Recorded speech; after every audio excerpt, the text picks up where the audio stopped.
Imbas pencurian 4 motor mahasiswa KKN di Lumajang, polisi bentuk tim sus.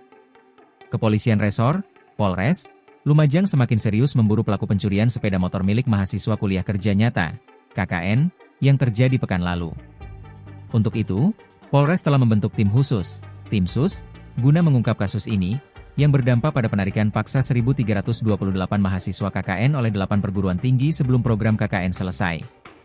Pencurian kendaraan bermotor yang menimpa mahasiswa KKN ini terjadi 2 kali dalam waktu hanya 3 hari, di lokasi yang berbeda yaitu di kantor Desa Alun-Alun, Kecamatan Ranuyoso, dan Rumah Kepala Desa Tempe Tengah, Kecamatan Tempe.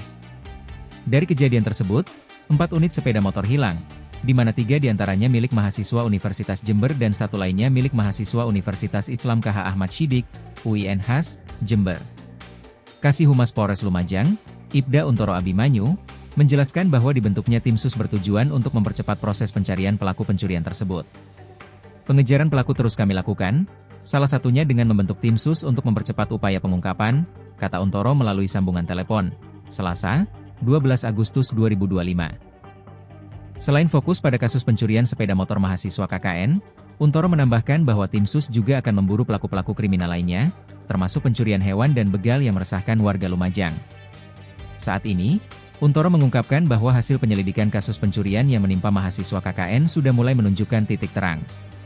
Meskipun ia tidak merinci apakah titik terang tersebut berkaitan dengan identitas pelaku atau sekadar petunjuk, Untoro optimistis tim sus akan segera mengungkap pelaku pencurian tersebut.